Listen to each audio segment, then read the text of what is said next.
Subhanahu wa taala dan taufiknya kita bisa hadir untuk sama-sama melanjutkan kegiatan kita dalam program cerdas ceramah Ramadan berseri dalam tema Qawaidu Qur'aniyah, kaidah-kaidah yang bersumber dari ayat-ayat suci Al-Quran. Khamsuna qaidatan, terkandung di dalamnya 50 kaidah fin nafsi wal hayat, untuk jiwa dan kehidupan. Jamaah sekalian yang sama-sama berbahagia, sebelum kita memulai majelis kita, maka kita sama-sama mendoakan saudara dan saudari kita yang sedang sakit, ya, yang sedang terbaring sakit, ya. Ada dari salah seorang anak dari jamaah kita, ya, Ananda Andi Umaizah, ya, hafizahullah taala, sedang sakit, ya. Kemudian juga ada dari jamaah kita Ummu Salsabilah, ya, juga sedang terbaring sakit, ya, dan sudah membaik. Siapa lagi? Pak Basri, ya, masya Allah. Beliau juga kita sama-sama berdoa, dan semuanya yang mungkin ya tidak sempat kami sebutkan satu-satu. Haji Makmur juga, ya, agak sedang kurang enak badan, ya, mudah-mudahan dari lisan ke lisan kita ada yang diterima doanya oleh Allah Subhanahu wa taala.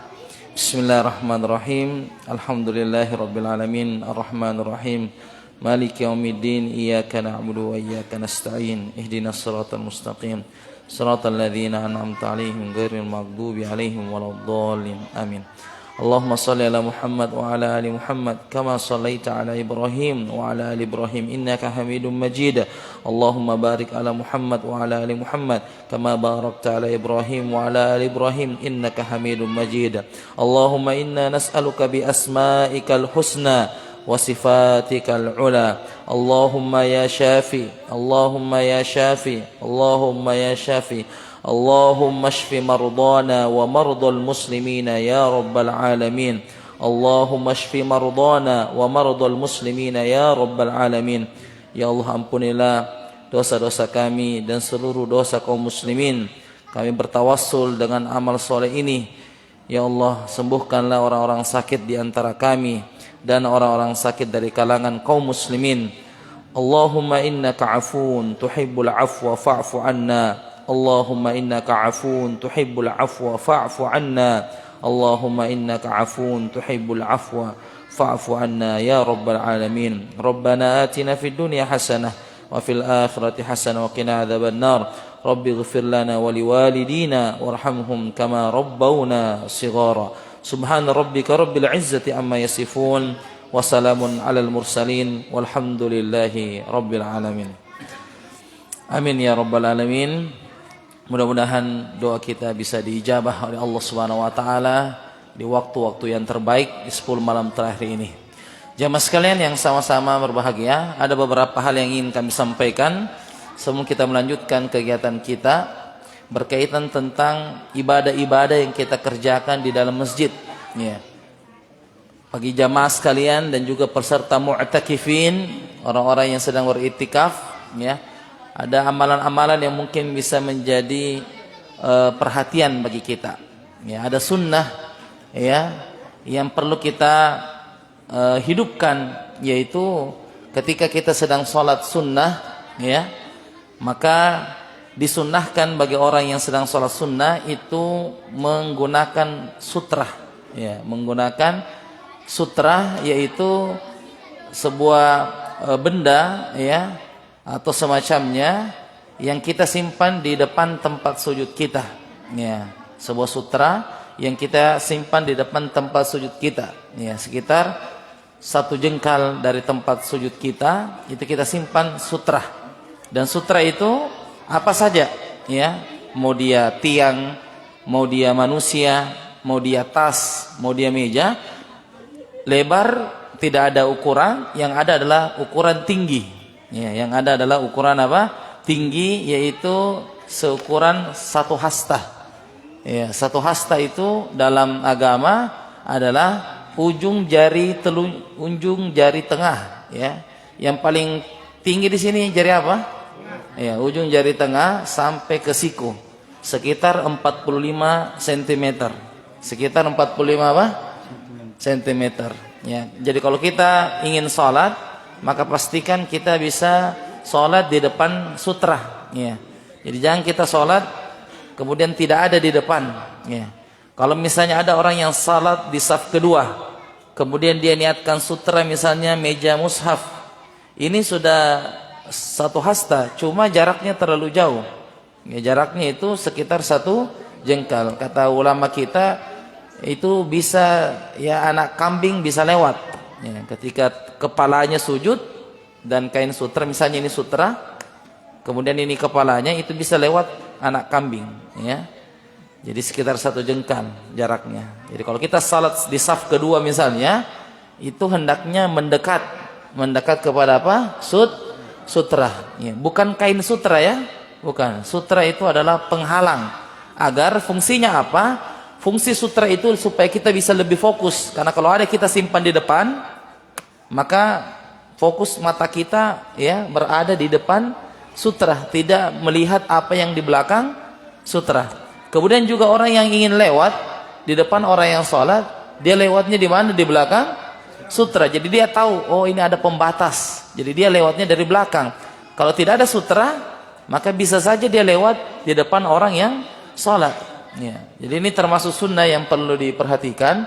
Ketika sholat hendaknya pastikan sutra. Adanya sutra banyak ya, segala hal, benda, manusia. Punggung manusia bisa jadi sutra? Bisa ya, karena tingginya ya, lebih dari 40 cm. Kecuali kalau anak kecil ya, itu tidak bisa jadi sutra. Ya, kalau tidak sama dengan ukuran seperti ini. Ya. Jadi ada tiang, ada dinding. Ya. Kata sahabat dulu kalau kami masuk masjid, ketika mau sholat qobliyah maghrib, maka kami berebut tiang-tiang masjid.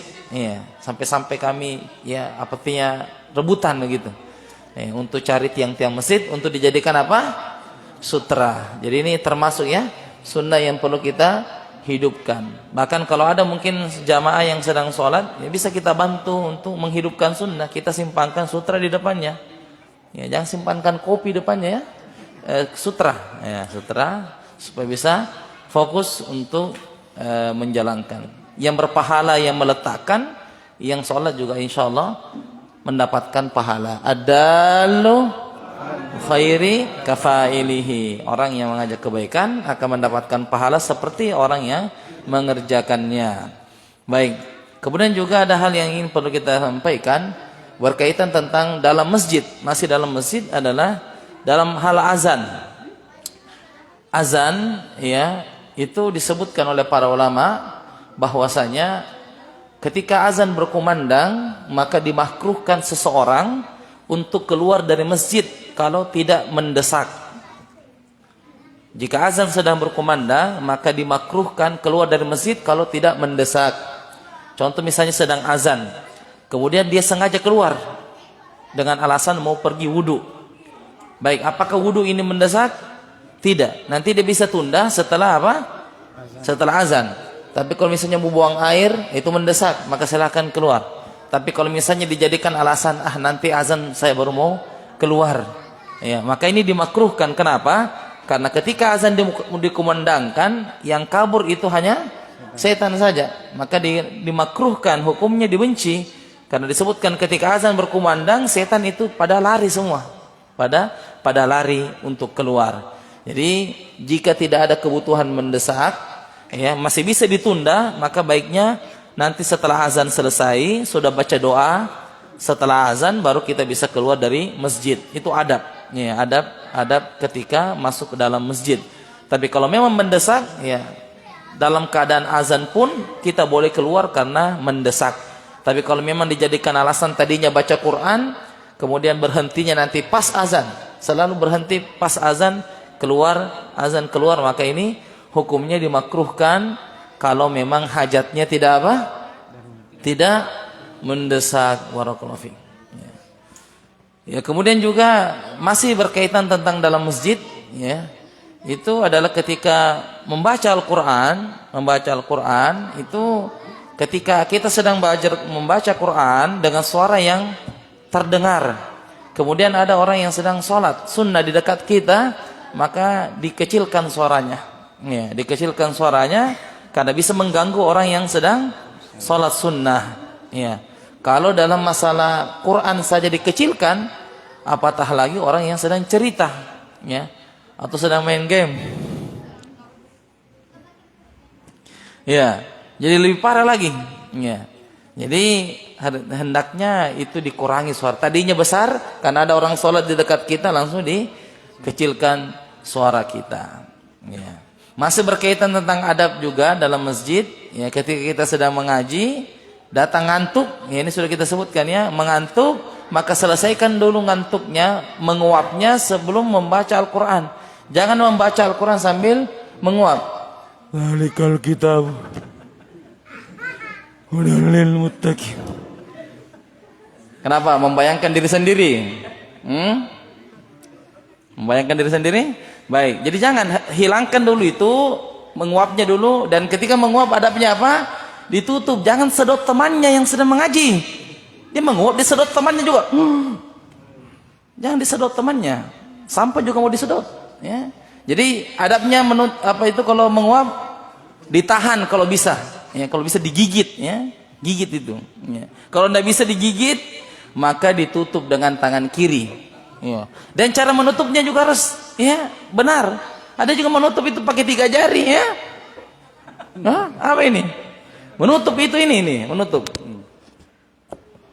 Jadi ketika kita buka sudah tidak ada lagi, tidak dalam keadaan menganga. Ada juga dia tutup tapi pas dibuka masih menganga. Sahih au khata. Enggak, sampai selesai. Jadi ya, sudah ada. Ini enggak.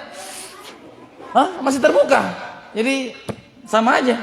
Ya, jadi hendaknya sampai selesai ya menguapnya, sampai selesai menguapnya. Itu yang disebutkan oleh para ulama kita. Yang terakhir yang kita ingatkan dalam masalah mengaji, ada duduk yang dilarang, bukan hanya mengaji ya, di semua kondisi duduk adalah bertelekan dengan tangan kiri ke belakang. Ya, itu dilarang. Ya. Jadi dilarang, Rasulullah SAW itu melarang bertelekan dengan tangan kiri posisi belakang seperti ini, itu dilarang. Ya. Tapi enak ya.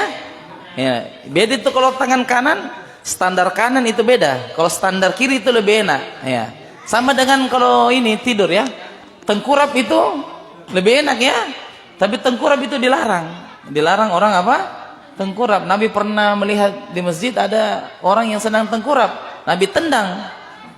Orang itu sudah emosi, sudah marah. Pas begini dilihat Nabi, langsung tidak jadi marah. Jadi jangan sambaran tendang ya. Yang sampai kita tendang, siapa kamu? Bisa dilapor kita di polisi. Ya. Jadi hendaknya tidak ya. Karena itu mengaji itu kadang lupa ya, ada sejama lupa. Itu diingatkan. Ya, diingatkan. Ganti standar kanan saja. Lebih enak ini Ustaz, Anda memang dilarang. Ya. Jadi seperti itu. Ya. Dan ingat, segala yang dilarang oleh Nabi itu buruk. Ya. Mungkin bisa dicek dari segi kesehatan. Bagaimana kalau orang bertelekan tangan kiri ke belakang? Jangan sampai ada saraf-saraf yang bermasalah. Ya. Karena pasti larangan itu pasti efeknya apa? Negatif. Tidak akan ada larangan efeknya positif. Tidak ada. Ya. Jadi selain itu boleh ya. Kiri ke depan boleh. Kiri ke samping boleh. Ya, tapi kalau ke belakang yang tidak boleh. Kiri, belakang, itu enggak boleh. Kalau kanan ini boleh, belakang boleh, kanan boleh, depan boleh, enggak ada masalah. Yang dilarang adalah kiri ke belakang. Ya, jadi itu yang kita bisa sampaikan berkaitan tentang adab-adab kita berada di masjid Allah Subhanahu wa taala, karena kita harus menjaga masjid Allah. Kita tidak boleh melakukan hal-hal yang mengundang hal-hal yang dilarang oleh Allah Subhanahu wa taala. Baik, jemaah sekalian yang sama-sama berbahagia, insyaallah taala kembali kita akan lanjutkan kaidah yang ke-12 yang mana firman Allah Subhanahu wa taala dalam surah Al-Hujurat ayat ke-13. Allah Subhanahu wa taala berfirman, "Inna akramakum 'indallahi atqakum." Inna akramakum indallahi atqakum. Inna Sesungguhnya akramakum, orang yang paling mulia. orang paling mulia apa? Di Di antara kamu indallahi di sisi Allah atqakum, ialah yang paling yang paling bertakwa di antara kamu. Jadi kalau ada kum itu menunjukkan di antara kalian atau di antara kamu, ya maknanya. Baik, telah kita sebutkan sebagian bahwasanya dalam agama kita itu tidak ada perbedaan antara suku ini, bangsa ini, kulit putih, kulit hitam, laki-laki, perempuan. Satu saja membedakan adalah yang paling bertakwa di hadapan Allah Subhanahu wa taala, fi'lul ma'murat, menjalankan perintah, wa tarkul munkarat, dan menjauhi segala larangan. Itulah yang paling mulia di mata Allah Subhanahu wa taala. Baik, kita lanjutkan pelajaran kita pada malam hari ini. Wa hadza majlisu as-sadis wal 'ishrun min kitab Qawaid Qur'aniyah 50 qa'idatan fi an-nafs wal hayat, al-muallifu asy-syekh Umar bin Abdullah al-Muqbil hafizahullahu ta'ala. Bismillahirrahmanirrahim. Alhamdulillahilladzi waffaqana lil a'malil jariyah. Wassalatu wassalamu wal barakatu ala khairil bariyah. نبينا محمد وعلى آله وأصحابه والذرية. اللهم اغفر لنا يا الله, ampunilah kami, wali ustadina dan guru kami, walil hadirina dan yang hadir di majlis ini, walil muslimina ajma'in dan seluruh kaum muslimin. Qala al-muallifu hafizakumullahu ta'ala, berkata penulis, semoga Allah Subhanahu wa taala menjaganya, di dalam kitabnya Qawaidu Qur'aniyah ma'a syarhikum hafizakumullahu ta'ala, bersama dengan penjelasan engkau, semoga Allah Subhanahu wa taala menjagamu. Amin ya rabbal alamin. Amin. Demikian juga dalam sejarah para sahabat dan tabi'in terdapat banyak momentum yang terkait dengan masalah ini. Penulis akan mengemukakan beberapa di antaranya sebagai tanda kemuliaan dan keutamaan mereka. Mereka adalah role model bagi risalah dan contoh mulia untuk dunia Islam. Adalah Ali bin Al-Husain bin Ali bin Abi Thalib radhiyallahu anhu, yang terkenal dengan sebutan Zainal Abidin. Seperti diketahui, ialah salah satu penduduk kota Nabi, Madinah. Suatu hari ia masuk ke Masjid Nabawi, derap langkahnya terus mengayun menuju halaku kaum Quraisy.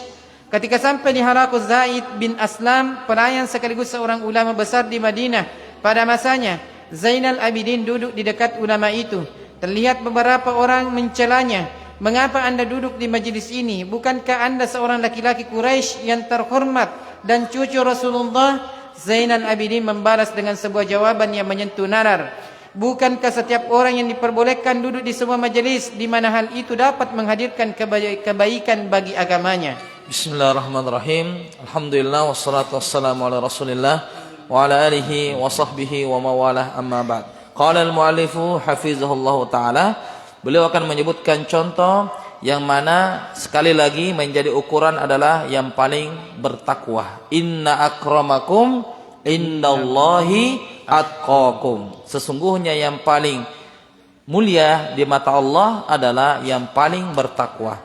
Ali bin Al-Husain bin Ali bin Abi Thalib, ini adalah cucu dari Rasulullah sallallahu alaihi wasallam, atau bisa dikatakan cicit Rasulullah sallallahu alaihi wasallam. Namanya Ali, bapaknya bernama Husain. Husain punya bapak namanya Ali, dan Ali punya bapak namanya Abu Thalib, paman dari Rasulullah sallallahu alaihi wasallam. Berarti Ali dengan Nabi itu apa? Sepupu Rasulullah sallallahu alaihi wasallam. Jadi ini adalah cicit dari Nabi sallallahu alaihi wasallam yang dikenal dengan Zainal Abidin. Jadi nama aslinya itu Ali, tapi yang terkenal namanya Zainal Abidin. Ketika beliau berada di kota Madinah, masuk ke Masjid Nabawi, maka beliau mengikuti pengajian halaqah kaum Quraisy, yang mana yang mengisi pada saat itu yang menjadi ustadznya Pematerinya adalah Zaid bin Aslam. Dan Zaid bin Aslam ini adalah seorang pelayan sekaligus ulama di Madinah. Jadi pelayan sekaligus ulama. Dan memang ulama seperti itu. Ya, tidak hanya fokus mengajar. Para ulama kita juga banyak yang bekerja di pasar. Seperti Syekh Albani itu tukang arloji. Ya, Syekh Albani itu tukang arloji. Ya, bisa pasang jam, bisa perbaiki jam yang rusak. Ya, Masya Allah. Jadi seperti Zainal Abidin atau seperti Zaid bin Aslam ini adalah pelayan dan beliau adalah ulama dia yang ada di kota Madinah. Ketika Zainal Abidin duduk ikut mendengarkan pengajiannya Zaid bin Aslam, maka mulailah dicela oleh orang. Yang mencelanya adalah orang Quraisy, yang mana kita tahu bangsa Arab, suku yang paling terhormat suku apa? Suku Quraisy. Suku Quraisy itu sudah, ya, enggak tahu kalau apa yang di Bugis, ya. Intinya dia yang paling tinggi. Sangat dikagumi, ya. Dicelalah, kenapa engkau duduk di situ? Bukankah yang memberi pemateri itu adalah Zaid bin Aslam, seorang pelayan? Maka kata Zaid bin Abidin, bukankah setiap orang diperbolehkan duduk di sebuah majelis di mana hal itu dapat menghadirkan kebaikan bagi agamanya? Masya Allah. Jadi Zainal Abidin, kalau kita lihat ini adalah keturunan dari Nabi, nasabnya Nabi Sallallahu Alaihi Wasallam. Ya, kalau bahasa sekarang itu Habib. Ya, Habib ini punya keturunan sampai kepada Nabi. Tapi bersamaan dengan itu beliau tidak memilah-milih dari suku mana, orang kaya, orang terhormat, tapi yang dilihat adalah ilmunya, yang dilihat adalah ketakwaannya kepada Allah Subhanahu wa taala. Nah, salah satu bentuk keagungan dan kemuliaan Islam adalah tidak pernah mengaitkan kedudukan seseorang di sisi Allah dengan apapun yang tidak ada pada dirinya, dan ia pun tidak sanggup melakukannya. Seorang tidak dapat memilih agar memiliki kemuliaan nasab, karena jika demikian adanya, pasti setiap orang berkeinginan memiliki genetika kenabian. Kemuliaan seseorang juga tidak terkait dengan bentuk fisiknya, apakah ia tinggi atau pendek, jedek atau tampan, dan seterusnya. Tidak ada ukuran dan standar kemuliaan di luar kemampuannya. Islam hanya mengaitkan kemuliaan itu berdasarkan kesanggupan dan dimiliki oleh manusia itu sendiri. Syekhul Islam Ibn Taimiyah rahimahullah berkata, tidak ada dalam Al-Quran satu ayat pun yang memuji seorang karena nasabnya, atau mencela seorang juga karena nasabnya. Namun pujian itu didasarkan kepada iman dan takwa, dan celaan itu pun didasarkan pada kekufuran, kefasikan, dan kemaksiatan. Baik. Jadi kata Syekhul Islam Ibn Taimiyah, tidak ada di dalam Al-Quran satu ayat itu memuji karena nasab, dan tidak ada juga satu ayat yang dipuji atau yang dicela karena nasab. Tidak ada. Ya, makanya Nabi SAW mengatakan dalam hadis yang disebutkan dalam Arba'in Nawawiyah adalah malam, ya, man batta'a bihi nasabu, ya, man batta'a bihi amalu lam yusri bihi nasabu. Siapa yang lambat amalannya, maka nasabnya tidak mempercepatnya. Saya ulangi. Siapa yang lambat amalannya, nasabnya tidak membuatnya cepat. Artinya, yang menjadi ukuran Allah adalah siapa yang paling banyak amalannya, siapa yang paling berkualitas amalannya. Dan nasabnya bukan memajukan amalan itu. Kan tadi amalannya sedikit. Bukan gara-gara nasab kemudian amalannya menjadi tinggi. Maka tidak ada orang itu dilihat daripada nasabnya. Kalau ada di sini yang mengaku keturunan Nabi, ya, sebagai Habib, ya, kenapa kalau Habib? Ya, biar Habib kalau tidak sholat juga, ya, biar Habib juga kalau melakukan perbuatan dosa. Itu bukan menjadi ukuran. Mau darah Nabi, mau darah biru, mau darah merah, ya. Tapi yang menjadi ukuran adalah siapa yang paling bertakwa kepada Allah. Mau gagah, mau jelek, ya, mau pendek, mau tinggi, mancung ke depan, ya, mancung ke dalam, ya. Tidak ada menjadi ukuran di mata Allah Subhanahu wa taala. Jadi jangan kita berkecil hati karena Allah tidak membutuhkan itu semua, karena Allah hanya melihat dua. Apa yang Allah lihat? Dua saja yang Allah lihat. Ila qulubikum. Apa itu qulubikum? Hatimu, wa a'malikum, dan perbuatan kalian. Itu saja menjadi ukuran. Mau dia hitam, ya, ibu-ibu jangan berkecil hati kalau misalnya memang hitam, ya, skincare habis, jangan.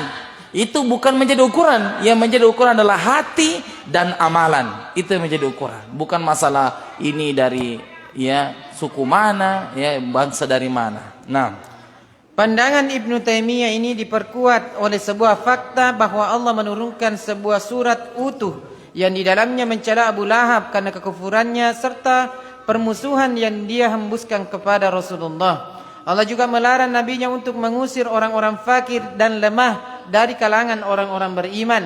Walaupun tujuan dibalik itu adalah menarik hati dan simpati pembesar kaum Quraisy. Allah Subhanahu wa taala berfirman, "Dan janganlah kamu mengusir orang-orang penyeru Tuhannya di pagi hari dan di petang hari, sedang mereka menghendaki keridhoannya. Kamu tidak memikul tanggung jawab sedikit pun dari perbuatan mereka, dan mereka tidak memikul tanggung jawab sedikit pun terhadap perbuatanmu yang menyebabkan kamu mengusir mereka, sehingga kamu termasuk orang-orang yang zalim." Al-An'am 52. Coba lihat bagaimana Abu Lahab dicelah dalam satu surah. Betul-betul namanya surah Al-Lahab. Dan ini celaan kepada keluarga Abu Lahab. Semua keluarga Abu Lahab adalah haters Nabi SAW. Semua pembenci Nabi SAW. Bapaknya Abu Lahab itu membenci Nabi, istrinya juga disebutkan dengan namanya Ummu Jamil. Kemudian anaknya bernama Abdullah, ini juga semuanya satu bersekongkol semua ini untuk memusuhi Rasulullah SAW. Istri Abu Lahab itu sengaja menyebarkan duri di tempat yang Nabi jalan biasa. Coba, ini adalah bentuk bencinya, dan Allah menyebutkan dalam satu surah, dan itu menunjukkan Abu Lahab tidak akan beruntung selamanya. Tabbat yada abi lahabiu wa tab, ma agna anhu maluhu wa ma kasab. Bahwasanya Abu Lahab itu betul-betul akan binasa tangannya. Maksudnya, tafsirnya adalah mereka akan masuk ke dalam neraka. Satu keluarga, bayangkan, satu keluarga. Padahal kita lihat Abu Lahab ini siapa Nabi? Apanya Nabi ini?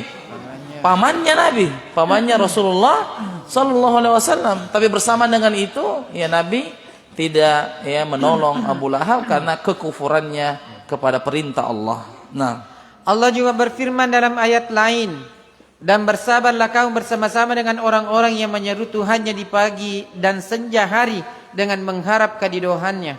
Dan janganlah kedua matamu berpaling dari mereka karena mengharapkan perhiasan kehidupan dunia ini.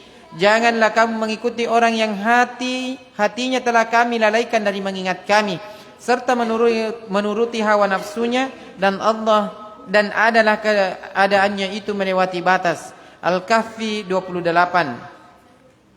Satu hal yang sangat disayangkan terjadi pada hari-hari ini, yaitu tindakan-tindakan yang melabrak dan melanggar kaidah Al-Quran ini. Sesungguhnya orang yang paling mulia di antara kamu di sisi Allah ialah yang paling bertakwa di antara kamu. Al-Hujurat 13. Tindakan itu berupa pelecehan dan penghinaan yang dilatar belakangi oleh faktor fanatisme kesukuan.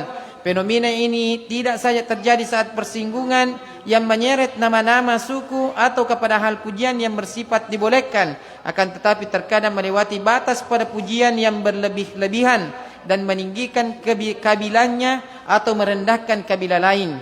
Semua ini jelas-jelas mencapakan dan menafikan standar kemuliaan yang telah dibangun oleh syariat Islam, juga menunjukkan banyak terjadi pelanggaran yang menabrak kaidah ayat mulia. Salah satu sifat jahiliyah adalah fanatisme kesukuan. Ini juga termasuk sifat jahiliyah. Semuanya membanggakan sukunya. Ah iya to boneka, oh iya to sidrap ka, oh iya to jupandang. Dia membanggakan sukunya. Padahal kenapa kalau orang Bone? Kenapa kalau orang Sidrap? Kenapa kalau orang Makassar? Ada orang Makassar di sini? Kenapa kalau orang Makassar? Kenapa kalau? Tidak ada masalah. Karena yang menjadi pembeda adalah orang yang paling bertakwa. Tidak ada yang lain. Tidak ada yang lain kecuali yang membedakan adalah yang paling bertakwa. Biar Haji Andi Petapuang, bayangkan itu. Haji Andi Petapuang. Biar juga kalau tidak sholat juga tidak ada artinya. Apalagi kalau dia sudah merasa hebat sampai menunjuk, bukan pakai jarinya lagi, pakai kakinya.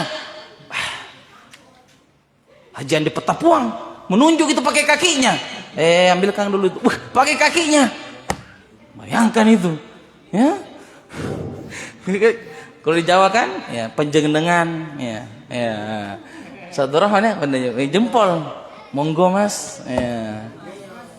Kan gitu ya. Itu.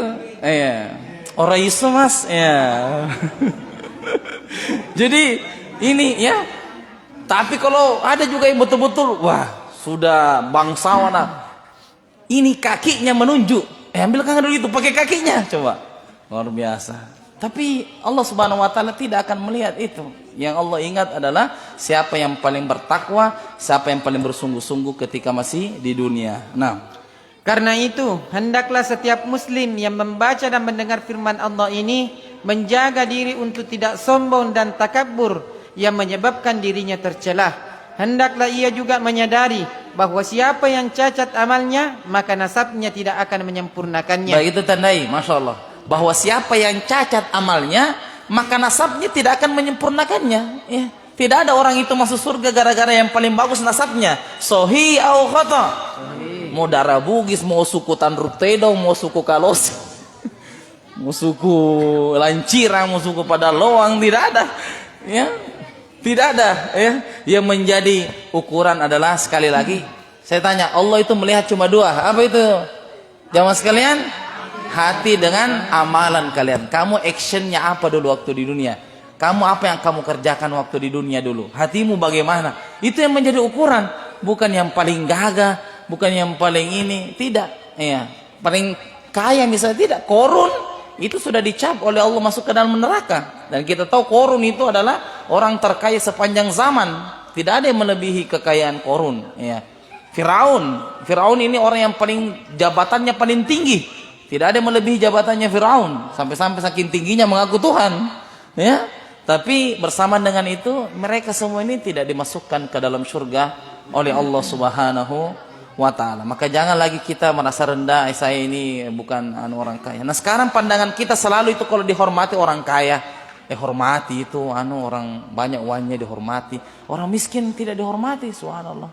Kalau dengan orang kaya bila iya puang, iya. Kalau orang miskin, maga kok, astagfirullah. Ya. Yang mana ini menjadi ukuran? Ibu-ibu tahu Sa'ad bin Mu'az? Ibu-ibu pernah dengar sahabat Nabi bernama Sa'ad bin Mu'az?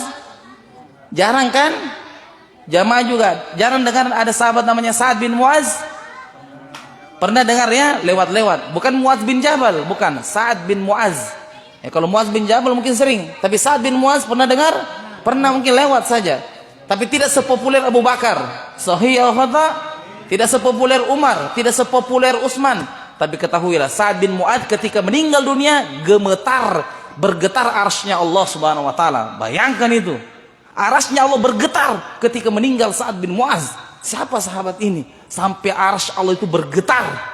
Bayangkan itu. Jadi tidak ada, ya, artinya tidak ada yang menjadi ukuran di mata Allah kecuali yang paling bertakwa. Apa itu takwa? Menjalankan perintah Allah dan menjauhi larangannya. Nah, kita memohon kepada Allah Subhanahu wa taala, semoga Dia berkenan melindungi kita semua dari sikap dan perilaku orang jahiliyah, lalu menganugerahkan kepada kita kekuatan untuk meneladani Rasulullah sallallahu alaihi wasallam dalam segenap perkara dan urusan kita. Baik, jadi salah satu praktek daripada kaidah ini, jangan fanatisme kesukuan. Ya, jangan berbangga dengan kesukuan kita. Saya ini suku ini, kamu itu suku ini, ya. Kamu bukan Andi, kamu bukan Peta dan sebagainya. Bukan, ya. Kamu itu belum haji atau belum haji, rasnya juga. Itu tidak boleh kita berbangga dengan itu. Ya. Tidak ada jaminan orang yang sudah haji, orang yang belum haji, ya. Tapi yang menjadi berjaminan adalah siapa lagi yang paling bertakwa di hadapan Allah Subhanahu wa taala. Inna akramakum indallahi atqakum. Lagi abata. Inna akramakum indallahi atqakum. Jadi kalau ada jamaah atau ada orang yang berbangga dengan sukunya, saya dari ini, ya timku menang misalnya, ya, termasuk ini tim menang sepak bola, ya, ini timku saya menang hari ini, kemarin kasih gol kemarin 2-0 misalnya, kita bilang inna akramakum indallahi atqakum. Ya, belum tentu yang menang itu yang paling bertakwa. Siapa tahu yang dikalah itu, ya, lebih bertakwa di mata Allah Subhanahu wa taala. Baik, saya kira demikian jemaah sekalian pelajaran kita dalam kaidah yang ke-12, mudah-mudahan bermanfaat. Jadi hilangkan fanatisme kesukuan karena itu termasuk perbuatan sifat-sifat jahiliyah. Baik, kita sebutkan satu contoh dari kaidah yang ke-9, ya. 9. Kaidah yang ke-9. Kaidah yang ke-9. Baik, siapa dari jemaah yang belum menyampaikan kaidahnya? Ya. Tafadhol.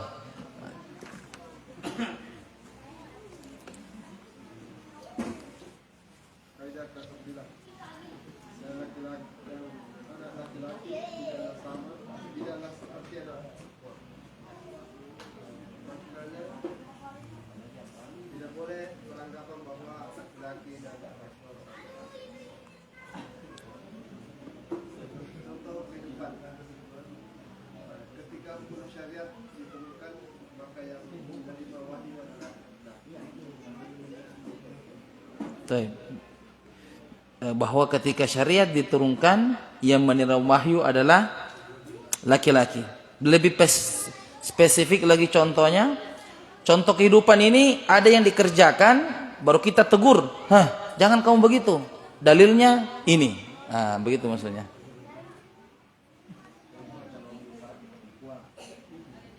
Ketika kita tegur dia, langsung kita mengatakan, ingat, laki-laki itu tidak sama dengan perempuan, ya, begitu contohnya.